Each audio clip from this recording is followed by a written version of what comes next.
those who want to like push the limits, and it's never about the important stuff. It's more about things like language, right? And they were turning a lot of people off, including people who are on their side. So let's get specific about what you're talking about. Yeah. We know what you're talking about, but I'm sure a lot of the viewers are... So like just really goofy rhetoric, like birthing people. And Right.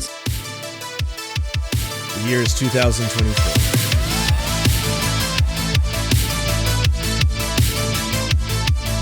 Destiny on Debating Ben Shapiro, toxic wokeism and getting divorced. Money expert, these 5 money habits are keeping you poor. This keeps 99% single. Why 90% of relationships fail. Everything you've been taught about money is wrong. Matt Walsh on toxic masculinity, cancel culture, and becoming the top 1%. Matt Walsh just as a guest, uncritically. Vivek? Oh, wow. Vivek again.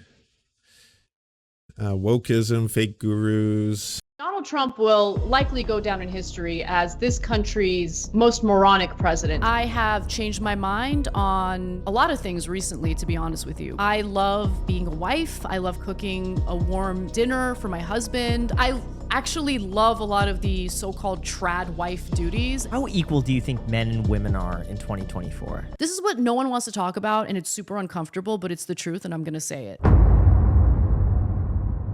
Hi. Anna Kasparian, host of the Young Turks podcast with just over 5 million subscribers on YouTube. Yeah, I mean, that would be my immediate response. I don't think anyone's on the other side of that. You know, I'd say the pushback from the left would be like, that's not the only thing a woman can be or should be. But like, if someone's like, I enjoy cooking meals, I do too. I like making meals for my partner. I actually do the majority of cooking in our household. Yeah. I don't feel cucked when I do it or emasculated. It's just something that I enjoy doing and works out. I mean, we both clean, you know. It's kind of one of those things where it's like, it's nothing wrong with enjoying, you know, the loving embrace of your partner or doing things for your partner or whatever your love language may be. You know, it doesn't matter. Thank you so much for coming. Everyone does need to coffee eat. Hour. Really appreciate it. Thank you for having me. I'm glad we made this happen. Me too. Us too. Yeah. We've been listening to a lot of your debates. You debated Ben Shapiro twice. You're on the Patrick Bet David podcast, and we really enjoy your insights. Oh, thank you. I appreciate that. Yeah. Yeah, it was fun debating them. And I mean, I debated one person on the Patrick Bet David podcast, and that was Adam. But with Ben Shapiro, it was actually pleasantly surprising how civil and nice he is. You know, you kind of like build up a character in your head based on like little snippets and little clips that are posted online about them. And then you meet them in real life and you realize just how different they really are. And so we disagree deeply on a lot of different issues. But what those two debates kind of taught me was that you can still have like a civil conversation and you can avoid it devolving into nonsense, as long as it's like two good faith actors who are having that conversation, you know? So how was Ben different in person than he was online? Because we had him on the podcast and he was very much different than what I He thought was he was so like. chill. He was so chill. easygoing and very respectful. Like he showed up right on time to the minute. Right. Said he had an hour and a half. Gave us exactly an hour and a half. And then was kind enough to kind of chit chat afterwards. But yeah, he's, you know, very polite. What I was surprised by was his warmth. Like he's actually a pretty warm guy in person, which, you know, you see. No one's ever saying that people who espouse really deeply bigoted beliefs are also, by their very definition, just going to be running around a room screaming all the time. That's never been my expectation. In fact, if anything, I expect most people when you meet them IRL, say like, you know, Tim Pool, Moonlord, etc. I didn't expect them to all just like sit down and be like, all right, Lance, fuck you queer. Yeah, fuck you leftoid. Yeah, we're going to destroy you. Get ready for the destruction. That was not at all what I was expecting in any way, shape, or form. If anything, it's kind of unusual sometimes how much people will act differently behind the scenes in terms of like, it feels like a game to them. Like I've had DMs from people who I've debated or I've had strong disagreements with where they've actually legitimately asked me like, do you not think that we could be friends or stuff like that? Or like, hey, by the way, Lance, just so you know, I'm actually kind of into some of the things you talk about. Or Lance, just so you know, like shit like that, where I'm just like, so is this all just a game to you? Because like for me, when it comes to the things that you say about like, you know, specifically LGBTQ plus people a lot of the time, if it's Tim Pool or if it was Ben Shapiro, for example, a lot of that has very detrimental effects and can have very dangerous and damaging effects, especially amongst queer youth. And it is very, very dangerous. It doesn't matter to me if you're the nicest person in the world, you know, when the cameras are off. Oh, that's so civil, so friendly. yeah, I was sitting down, and Tim Pool offered me chocolate. True story, he did. He offered me chocolate. He had some of the anti-woke chocolate, the one that has pronouns on it. Only 2 kinds of pronouns, so him or hers. And then you're like, oh yeah. Then it was actually really bad chocolate. Surprisingly, I didn't think it was going to be so mid. And anyways, the chocolate notwithstanding. But yeah, no, I in no way imagine that people are going to be incredibly confrontational and cruel to you within their own spaces. This caricature of him, and honestly, like even if you watch an entire episode of his show, he's just very to the point, and you don't see that warmth. So meeting people in real life, I think, just gives you a different sense of who they are and what their personality's like. Mm-hmm. And also to understand if they're a good faith or. But I also have to stress that, like, as nice as someone could be to you in person, that doesn't change the damaging effects that their rhetoric and their platforms can have. Like, again, some of the things that Ben Shapiro says, absolutely monstrous. Same thing applies to Matt Walsh. Same thing applies to Libs of TikTok. Like, seeing Libs of TikTok and Taylor Lorenz, like, yes, Libs of TikTok has no idea what she's talking about, incredibly like boring to listen to, and honestly it's pretty embarrassing that has become one of the larger figures on the whole anti-LGBTQ plus bigotry movement, in terms like this is someone who, when she speaks about this kind of stuff, you'd assume she knows what she's talking about, because these are the people she's dedicated her life towards making their lives harder and trying to destroy and trying to harm. I'm sure when you sit down and you're like, are you having a nice day, she wouldn't be like, I hope you die, groomer. Like, I assume not. I assume she'd be like, I am having a nice day. How's your day? And it's like, okay, well, one-on-one, these individuals can be very friendly. That changes nothing. A bad faith person. I heard you talking to Ben about this actually, where like some people you feel like they're in it as a bad faith actor, where they're just puppeting or being puppeted by somebody who's just kind of like inserting their agenda in them, and they're just doing it for clout, for fame, for money, etc. Some people, they feel very genuine in their beliefs, and Ben, I feel like, is definitely a good faith. Oh, 100%. He believes what he's saying. He's not in any way that's scary. A grifter. I think that even with the most good faith people, though, in the world of politics, because things have become so tribal, whether you want to believe it or not, there is some element of audience capture, and you feel this pressure to kind of go along with the default talking points on your political side or your political group. So I see a little bit of that maybe happening with him. I can tell that he's not a big supporter of Donald Trump's. In fact, in 2016, during the Republican primaries, he endorsed, I can't even believe this, but Ted Cruz. And then this time around, he was a big fan of Ron DeSantis, but he ultimately had to tuck tail and recently put out an endorsement video for Trump. But I would be shocked if he's genuinely a big supporter of Trump's. And not to make this about Ben, but just curious. Yeah, I know. Like, because to me, there's nothing that I would like less than to be on the other side of a debate between Ben and me. Like, that sounds like terrifying. Yeah. Horrifying. It's not. I mean, he's totally normal. Like, he speaks quickly. But you could end up in one of those compilations, True, but I think there's a difference. But wait, is that the bigger fear? Like, yes, they could take clips of what was done, and then you'll be on the "you got destroyed" compilations. Those are going to get made no matter what. You could have the best debate in the world. The right is going to take it and say they won and post all the clips. The left is going to say they won and post all the clips. That's just what happens. That's the media ecosystem. Okay, so I think there's a difference between someone who's more interested in defending their political group versus someone who's willing to concede on issues or areas where concessions make sense. So I'll give you an example without naming names. Someone who identifies as a leftist fairly recently, like goes on Tim Pool's podcast and debates him on a number of issues. And during that debate, there were just obvious concessions. Like, for instance, no, you don't allow abortions of a healthy fetus, like a minute before the woman is about to give birth. Like, I love this started by saying good faith. They were bringing that up too. A lot of actors who are good faith, The Ben Shapiro, absolutely. He is very good faith. Good faith, absolutely. Good faith. Anyways, I'm going to completely misrepresent Lance's arguments, which, yes, that was what I was advocating for.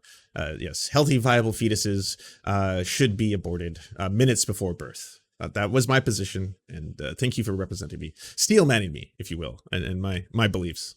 That's a ridiculous hypothetical. I get that it's a ridiculous hypothetical, but don't play into that hypothetical by creating this caricature of what the left is. No one on the left is in favor of aborting a perfectly healthy fetus. Like, that's almost verbatim what I was saying. I was bringing that up. I said, Tim Pool, this scenario doesn't exist. This is a made up scenario that you keep invoking, the baby guillotines and all that kind of stuff, when it's not what people are advocating for. I said specifically, if women are getting abortions, at the very end of their pregnancy, it's because there's a medical emergency. It is a tragedy. That is the reason why it could endanger the life of the child or the mother. That's the reason why people would get very late stage abortions. And then to continuously say, well, this is because you just say that, your body, your choice. But at what point should it not be your choice? At what point should you acquiesce that rule? At what point should the state step in and say, well, no, you have to give birth? And that's why Tim Pool plays in that hypothetical, because he wants you to be on the defense, because he wants to be able to be like, I'm a milquetoast fence sitter. I don't care a lot about this issue in terms of, like, I think, you should have the right to have a safe abortion for sure. But we also have to have a discussion, and this is very important, about what happens when the baby is viable. Should you still be allowed to have an abortion? Can we not just have the mothers give birth and then put the babies up for adoption, stuff like that? Should there be a point where, because the baby is viable, the mother's not allowed to murder it? That's what it gets down to.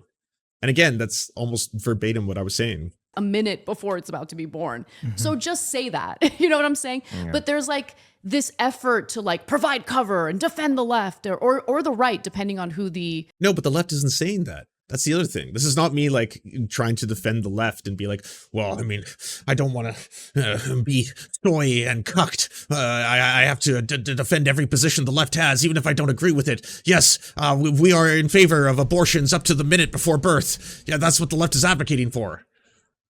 Person is. And I just got to a point where I'm like, I'm not going to do that. So as long as you're willing to be honest, and as long as you've actually thought through why it is you believe what you believe, these debates aren't scary at all, I don't think. Yeah, I feel like in these days, it's worse. The feeling is worse to be wrong than the benefit of finding truth, unfortunately, in a lot of debates. Yeah. And people try to be philosophically consistent, but it ends up just... Oh, yeah. But I mean, honestly, that's just, in general, the human condition. Like, honestly, if you're having a conversation with your friends, you might not label it as a debate between two, but like if you're arguing with one of your buddies or something, and they say something and you're just categorically wrong, sometimes it's embarrassing to be corrected or to be, informed on a topic. Or someone's like, hey, by the way, just so you know that's actually not true. It's not just like, the way you're putting it. This is actually the reality for trans people in their lives, something like that. Yeah, when you're in that position, obviously you get defensive and you're going to be like, I don't think so, man. Or you're going to get into an argument or something like that. And of course, yeah, then admitting that you're wrong or growing from it. That's why, like, a better example would have been to pull up the thing that I actually issued a correction on. And then, like, when I made a video about the Tim Pool debate, uploaded it to my channel, I was like, yeah, I did fall into a hypothetical trap. That was the one where Tim Pool was trying to talk about whether or not mothers should be allowed to smoke crystal meth, because he was trying to go to all the extremes, right? That would have been a situation where you could say, yeah, and then someone who will not be named, but someone who says that they're a leftist, came forward and was, getting caught in a trap.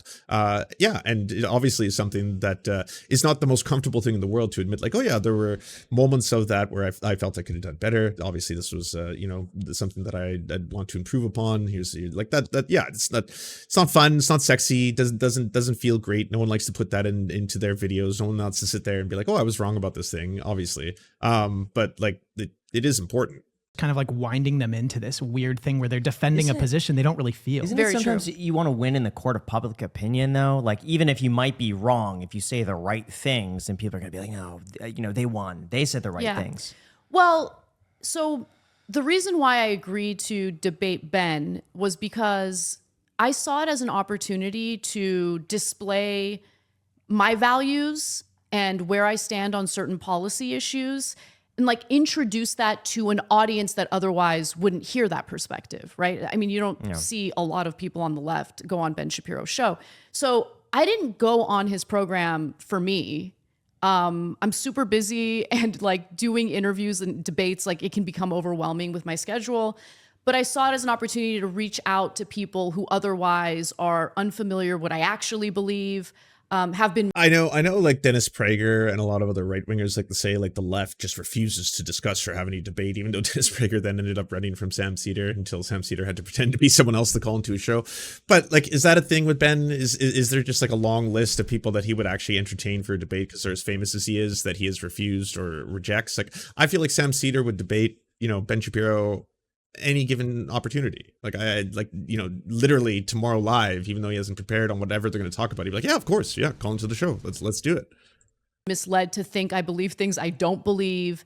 And I wanted to see if there was any possibility in persuading members of his audience to maybe, even if they don't change their political values or anything, to at least reconsider their perspective and perceptions of the other side. And the thing that I've become increasingly interested in doing, although it's been incredibly difficult because there's a lot of resistance to it, is finding ways to bring the two sides together, assuming that we're talking about good faith people who want a better society, better country to live in.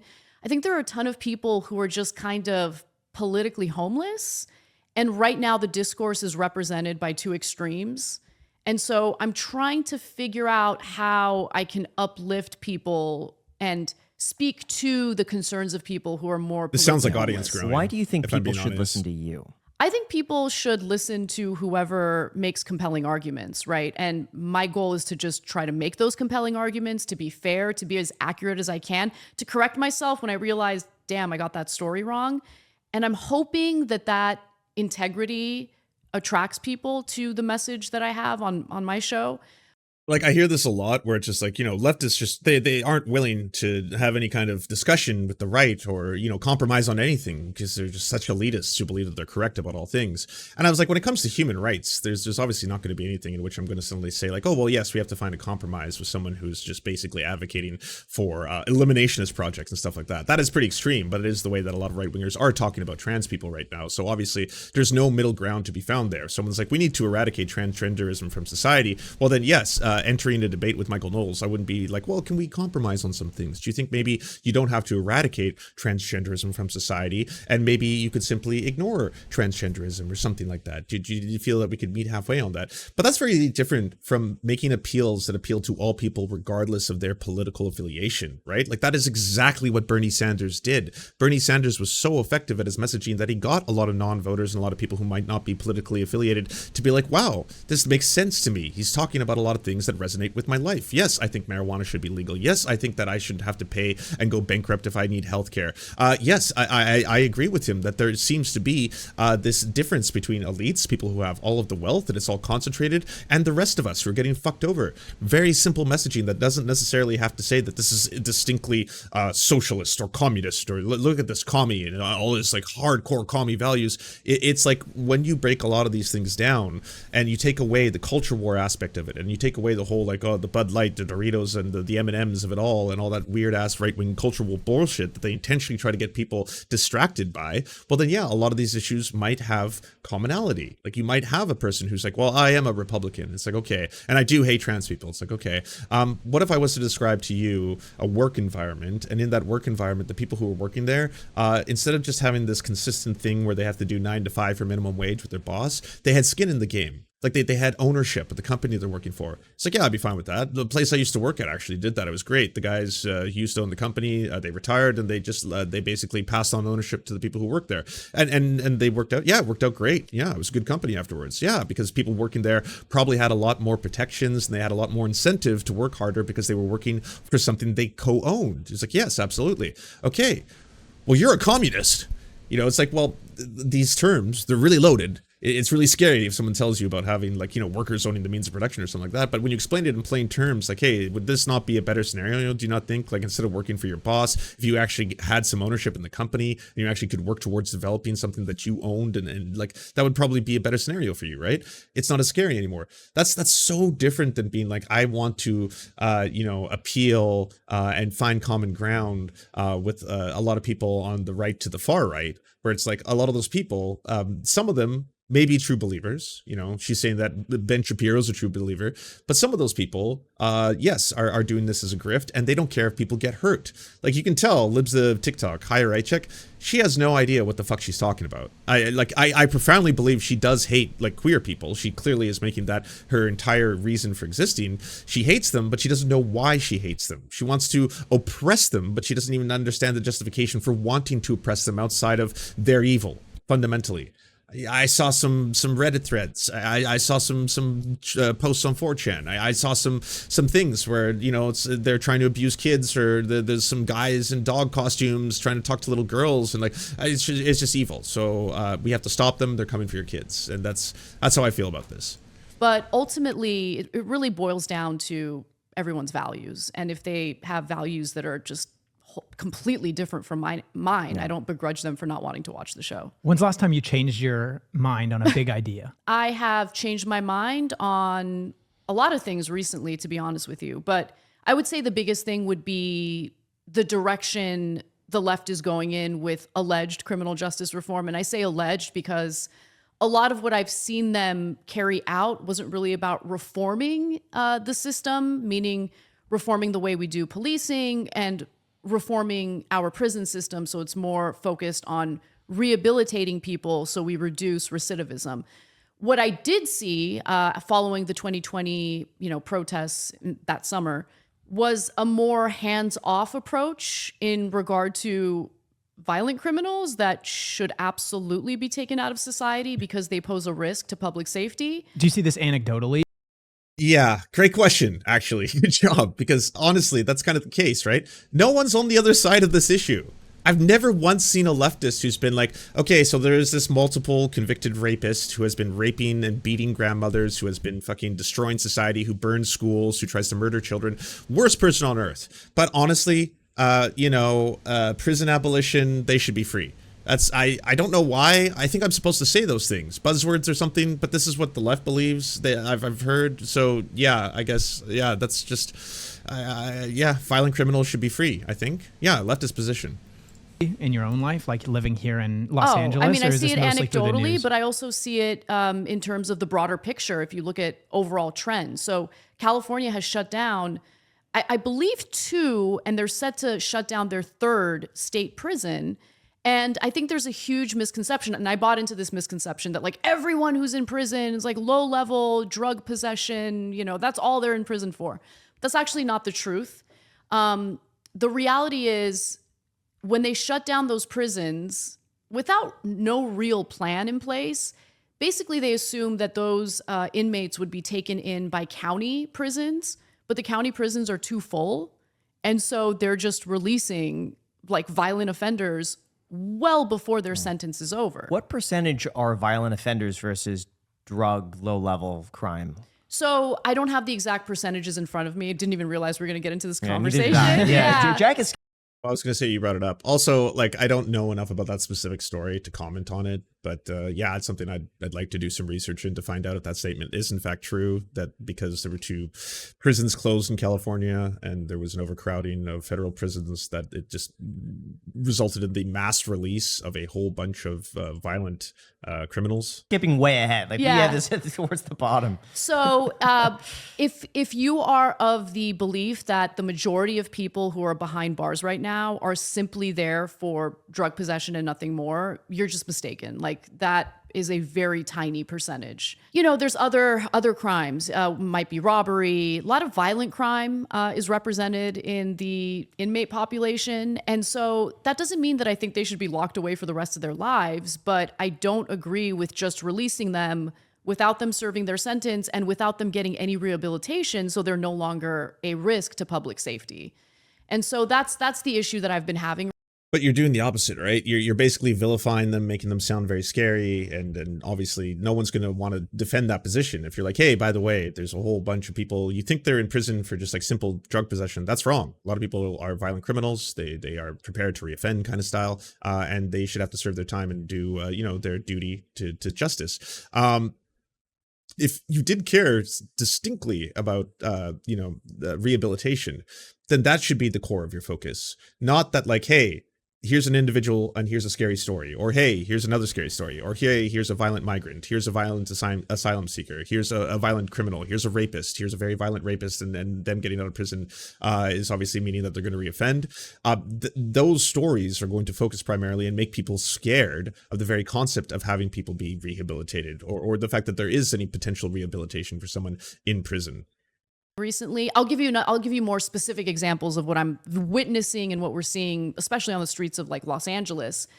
You know, I have no problem with legalizing drugs. You want to snort whatever you want to snort, or, you know, smoke whatever you want to smoke, by all means do it. I don't think you should be allowed to just do it on our sidewalks. It's wild to me that we have stricter laws in place. According to the government, between 72 and 85% non-violent offenders are currently incarcerated. Do you have a link to that? I want to point out that the guy in the brown jacket left Los Angeles for Vegas, largely blaming it on homelessness and crime, and he's a millionaire landlord.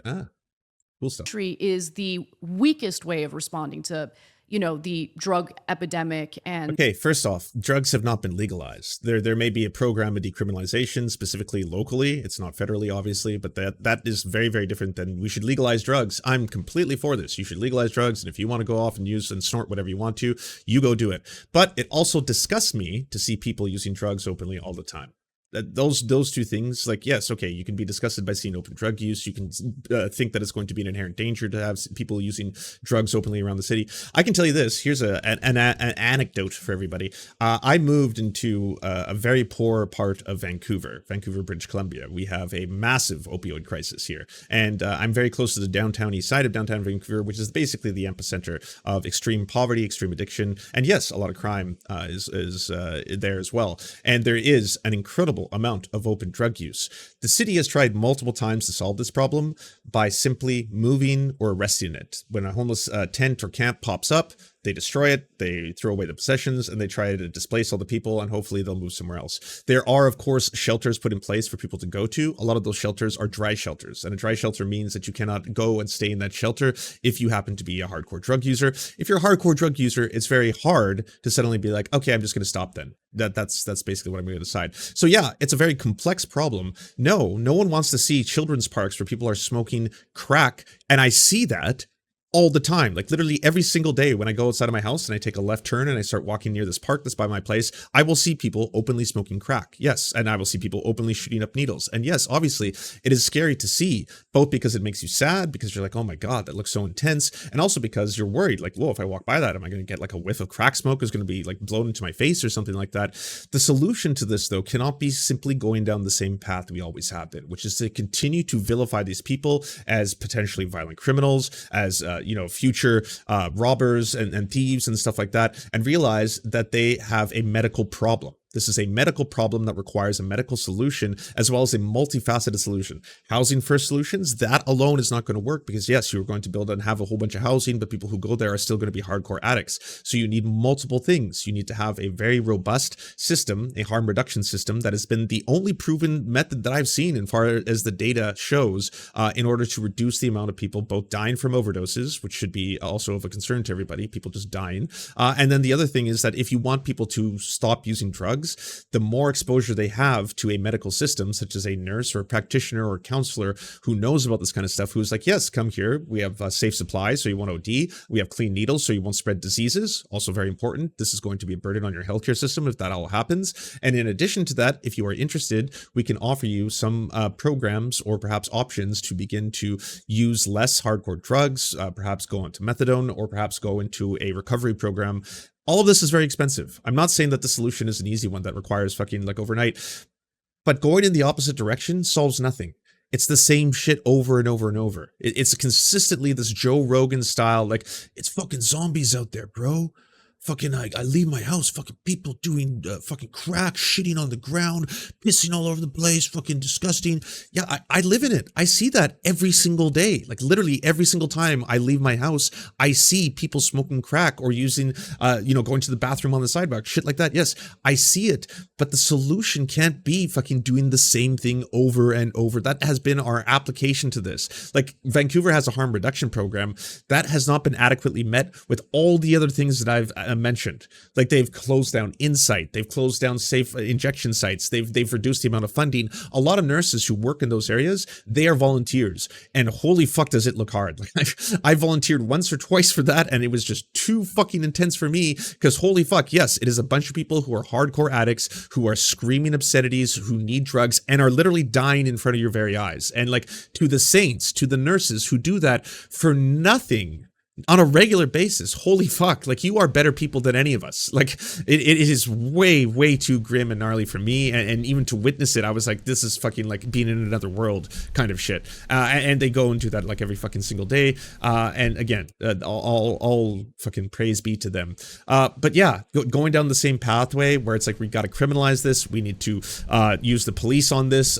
Police encounters are going to result in, yes, obviously more violent encounters of people who might be have mental illness, might be in the middle of like a drunk binge, all that kind of stuff. We're going to tear down the homeless encampments, and guess what? They keep on popping up. Like every single time there's another homeless encampment destroyed by the city and our mayor Ken Sims, all of a sudden it's like, well, yeah, it's popped up in another part of Vancouver. Now it's popping up in this alley. Now it's popping up in this park. Now it's popping up there, because we're not solving the problem.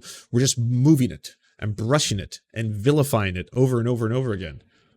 The drug war, which was a failure, and it's a hands-off decriminalization approach. Oh, you won't get banned for your questions. You're only going to get banned for like, you know, the either bad faith trolling, that's pretty obvious, or like slurs and stuff like that. There's pretty clear rules. But would the appropriate response not be to crack down extremely severely on the ones who are providing the drugs? It's also a complex issue. For example, the drug war itself, just by its very existence, allows those individuals to make lots and lots of profit. The drug war is a huge gift to people who want to make money, lots of money, from selling dangerous drugs to people.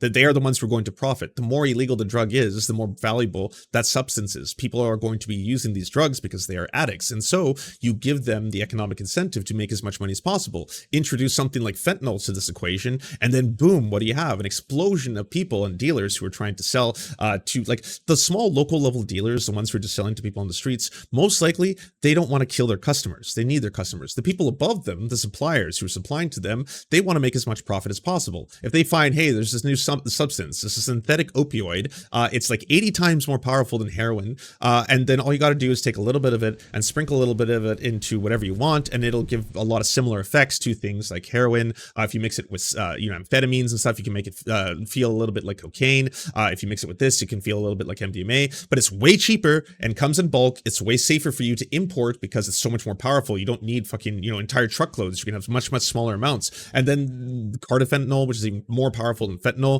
enters it. But these are not pharmacists, is my point. None of these people are pharmacists. So to them, to put a small amount of something and sprinkle it into the supply and then deliver it to their suppliers, who are then going to deliver it out to their people, yeah, a couple people will die along the way, but that to them is just an expense. At the end of the day, that's just a business expense. Otherwise, they just keep on doing it. Or, people who want to use recreationally to do so, but you can't be breaking other laws to get your fix, or you can't be, shooting up out in public in front of a school. That has led to a decay in Los Angeles that I think is pretty undeniable, and people want to deny it, but it's ridiculous. Like, we all see it. Yeah. And it's not okay. It's not okay for kids to witness that. I remember growing up and hearing about what it was like in Compton or South Los Angeles, and how, these kids had a really tough life because there was a drug dealer on the street corner, selling dope, and people, very clearly high out of their minds on the streets. And now, yeah, this is just like reinforcing the same propaganda talking points. And again, no one is on the other side of the violent criminals or the drug dealers and being like, oh, they're actually noble heroes who are trying to save society. None of that, right? But by continuously vilifying addicts and the poor, what is it getting us? What is it getting us to continuously look at these people and be like, well, yeah, they're disgusting. Have you seen what LA has become? And then I could say the same thing about I live in the downtown east side of Vancouver. I could say the same thing about this area, right? I could be like, yeah, it's fucked up when I leave my house and I see people literally smoking crack outside of the door, or I see people shitting on the sidewalk, or I see people shooting up needles and there's broken needles on the ground, or sometimes like that shit is very, very scary. But the solutions to this, if you take a step back, is not to continuously do the same shit. We've just allowed that to spread all throughout Los Angeles County. And by the way, other cities, in this country. And I think it's a failing model. I think people need help. If they're addicted to drugs, I don't want to simply throw them in prison. I think that's the wrong response. The model is still prohibition. unless I'm completely wrong, but last I checked, in the United States, there hasn't been some massive liberalization of drug policies and laws specifically centralized within LA, and that has allowed for the proliferation of mass addiction and poverty, and that's the cause of all of this. That, like, this is the same kind of stuff that, you know, you would hear by J.J. McCullough related to Vancouver's drug crisis, saying that, like, oh, yes, J.J. McCullough released this propaganda video funded by the guy, the Lululemon founder. And in that propaganda video, he tries to say, like, yeah, Vancouver basically started harm reduction, you know, similar to what they do in Scandinavian countries. And then all of a sudden the drug crisis exploded and the deaths exploded and the crime exploded. And so it's a really good example of these, like, left-wing policies or far left policies being a disaster. No, that's a lie. So after harm reduction and those policies started in Vancouver, you can see there is a definitive drop in the amount of people dying from overdoses, and that's a good thing unless you hate addicts, but that's a good thing. When the fentanyl and the opioid crisis begin, that's when you see the spike. That's when you see the line suddenly surge, and that same line surges in a lot of other parts of the world because, yes, we are living in the middle of the opioid/fentanyl crisis right now. But that's, like, the correlation does not equal causation part of that story is really important. To it, but they need help. Rehabilitation's super expensive, and rather than focusing on offering rehabilitative services for people who are struggling with drug addiction, I feel like some of the policies we've implemented only help to continue their drug addiction because it's more about so-called harm reduction and preventing overdoses, which is important, but that's not really helping them out. I think there are a lot of people addicted to these hard drugs, certainly things like fentanyl, who want help, but they can't afford it. And I personally know people, you know, good friends of mine who have had family members just like die of overdoses, and they just drained everything that they had in, you know, their assets, their bank accounts to get their loved ones the rehabilitative services they needed. And it's expensive, you know, and it's something that I feel like a lot of people are struggling with, and they're not getting the help that they need. So the advocacy shouldn't be about how, you know, these individuals are destroying society, or these people are just doing their brazen open drug use, and it's like, it should be for rehabilitation programs being widely available for everybody. It should be, yes, harm reduction in and of itself is not going to solve the problem. It is going to reduce the amount of overdose deaths, which I agree is good. But yes, it's a multifaceted issue that requires a bunch of different programs and can be very expensive. And it's sometimes unpopular because to try and sell it, you do have to change the mindset that people already have. It's very easy to just look at someone on the street who's smoking crack, who's like shitting on the street, who's robbing or doing something like that, and you'd be like, that person is scum, that person is vermin, this person disgusts me, and we need to solve this problem. And whatever's going on right now, which by the way is not legalization, is making things worse. Those who want to like push the limits, and it's never about the important stuff, it's more about things like language, right? And they were turning a lot of people off, including people who are on their side. So let's get specific about what you're talking about. Because we know what you're talking about, but I'm sure a lot of the viewers are... So like just really goofy rhetoric, like birthing people. And right. The year is 2024, and Anna is still complaining that people have not called her a birthing person. Because, like, who is doing this? Who is saying you cannot be referred to as a woman? You can only be referred to as a birthing person. Since when is inclusive language a problem, by the way? So someone called chest feeder. Did someone call you a birthing person?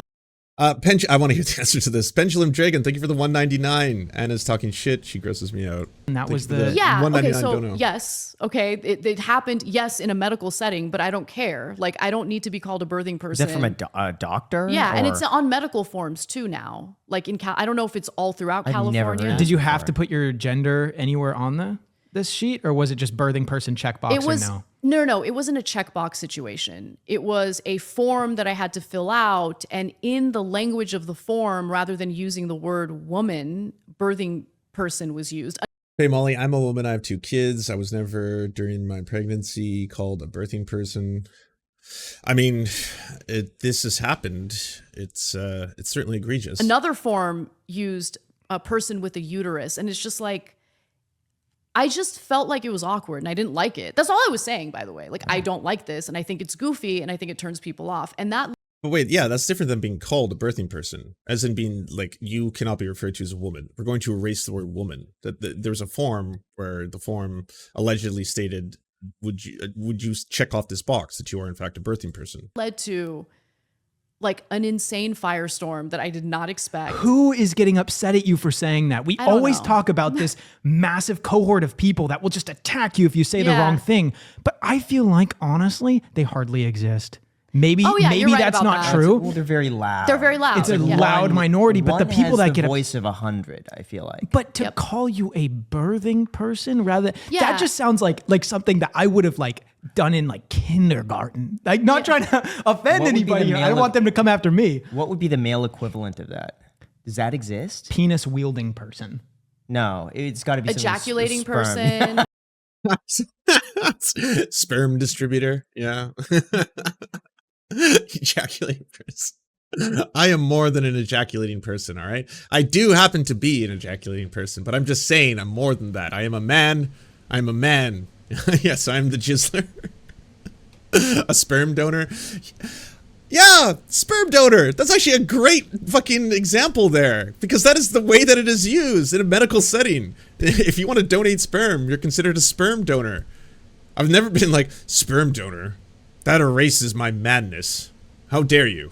How dare you? I am more than a sperm donor, all right? I'm more than my sperm. I'm more than my cum. That would be hilarious. I am an ejaculating person. But it is interesting because none of that conversation exists when it comes to inclusive language in the male realm. Like a lot Yeah, I of was about that to is say, not there's not, important. there's not And it's just- really a male it's really equivalent interesting, and of I don't know that. why it is. But anyway, like Sperm donor. That's such a great example for this. That's completely uncontroversial. I've never once heard like a dude, even the transphobes or like the Matt Walshes of the world, be like, well, we got something else to talk about now. Apparently this clinic is asking for sperm donations. Sperm donors. Yeah. It's men. What is a man? A sperm donor. Yeah. at this point, I don't care. Like, I don't care about any of it. Like, I don't care about any of that stuff. I don't care about the criticism I'm getting. But the reason why I bring it up is we had a transgender fill-in host at TYT. Her name's Benny. When Benny began at TYT, she hadn't transitioned yet. And so I met Benny before the transition and before Benny was even out about her identity. I was going to say, but you're the one bringing this up on this podcast. And I was always super nice to Benny. We never had any problems. Honestly, I barely even hosted the show with Benny. I think I might have done it once. Never really had any personal conversations. Remember, this is during COVID, so a lot of us were working from home. A lot of us didn't come into the office. I've never met Benny in person. And because of what I had shared with, the public about how I feel about some of this inclusive language. So here's the tweet, by the way. I'm a woman. Please don't ever refer to me as a person with a uterus, birthing person, or person who menstruates. How do people not realize how degrading this is? You can support the transgender community without doing this shit. But no one is asking to erase the term woman. No one is stating that women can only be referred to henceforth as people with uteruses, as birthing people. In fact, the trans community is trying to say that there isn't a biological essentialism that should be related to gender itself. So yeah, the very idea of saying that all women are people with uteruses would be antithetical to the goals of like the trans advocacy.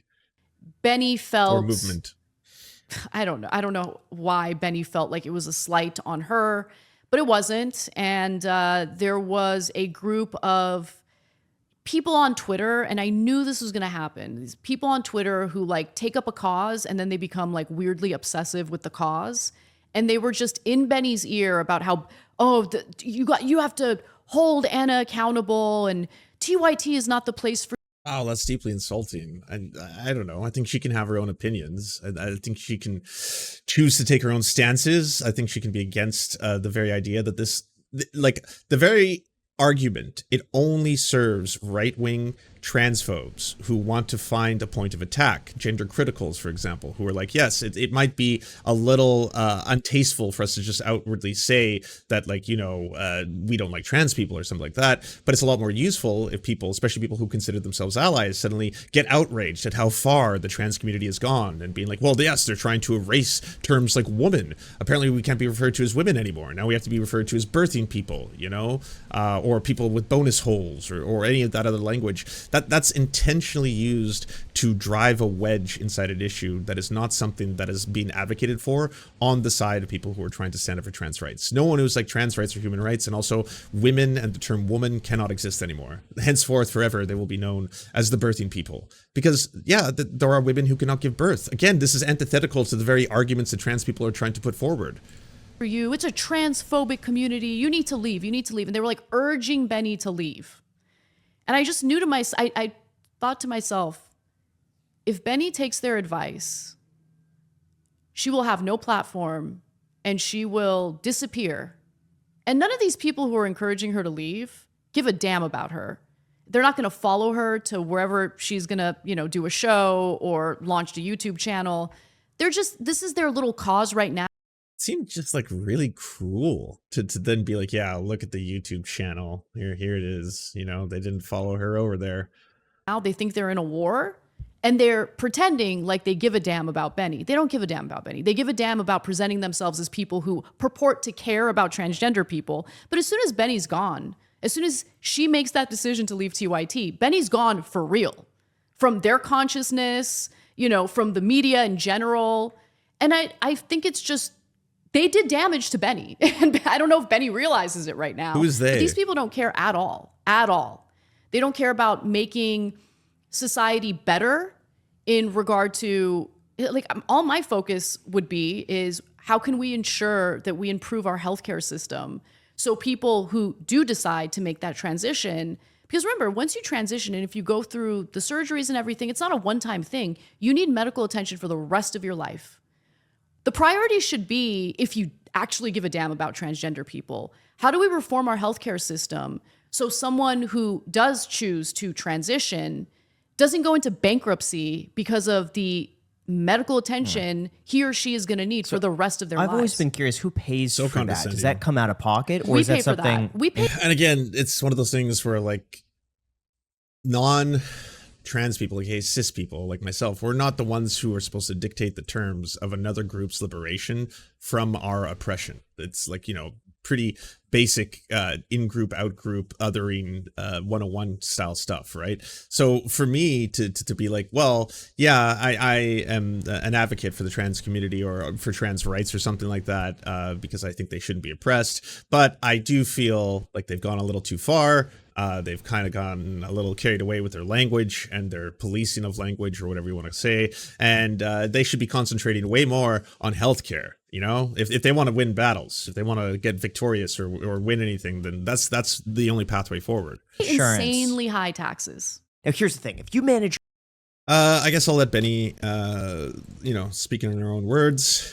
Benny said, "I think the most wild part about this is remembering the fact that I was being called a clout chaser at the time. I knew full well there wasn't going to be a ton of news companies wanting to hire trans women. It's why I went right into OnlyFans, but that's not why I quit. I'm not out to get famous for its own sake or anything like that. I just actually care about the topics I covered. On top of that, this infantilization is silly. I'm a grown woman making my own decisions. I wasn't pressured into this by, quote, people on Twitter. But I did and still do have a loving community of friends and partners who are also trans, who I talked to about that during this time and who supported me through it and still do. Sure, some people will forget me, but who cares? My friends are still here with me and they know what I'm about." Damn, you live rent-free in her head, literally though. Yeah, I don't know what else to say except that sucked. That sucked. I feel like every single time I review one of these like Anna callouts, because like these two topics she doesn't seem to want to ever let go, I do so in what I consider good faith. I'm not sitting here being like, this Nazi transphobic bigot is blah blah blah. Like, no, none of that. Even though like Jen keeps saying, he's like, yeah, well, like, Lance of the Serfs just keeps calling us Nazis. Never used that term. Never called any of you Nazis. Never resorted to that. Constantly been like, well, I'm just going to stick to the issue at hand. I don't think inclusive language is a bad thing, and I know you agree with me, because here's a clip from 8 months ago, maybe it's 9 months ago now, where Anna says the exact same thing when she's talking about a right-winger who's refusing to use inclusive language. She lays the exact same points out, so I know you all know these points, but this is obviously something where you can start to come at this from a more centrist position, right? Go on right-wing talk shows and podcasts and be like, well, no, I am someone who advocates on behalf of the trans community. I'm an ally for sure. I just think that, there are some elements of the trans community that have lost their minds. They've gone too far. They're basically basically just trying to police language and erase the term woman, call them uterus havers or what have you. And that's just not true, both in that wouldn't really serve any kind of, trans liberation movement, because that would be basically reverting to biological essentialism again, saying that women by definition are people who have uteruses. Women by definition are people who give birth. And it's not at all what anyone is advocating for, it sucks. Indeed. Thank you so much for watching, everybody. Can you please hit the like and subscribe button and maybe leave a comment? It really does help the videos out. But first, the people who produce everything you see before you and make this entire channel possible: Amazing Fletch, Anna Loves Riley, Ariane McCarthy, Cheryl Alvarez, Doug Caddy, Everything Important, Hagbard Salim, Multi Mondi, Omni, Peanut Butter Blondie, Political Puppy, Quiet 185, Rachel K, Riley and Anna, Roller Dragon, Ruby K, Cernicus, Spinach Monster, Stellar Vision, Sebastian Demel, Trevbot.exe, Words Greenwood, and Travis McClinton. And also, thank you to every other person who helps fund this show. Their names are on the screen right now. It would not be possible without every single one of them. We cannot thank you enough. And if you want to join the Patreon, please come to patreon.com/theserfs and help us exist.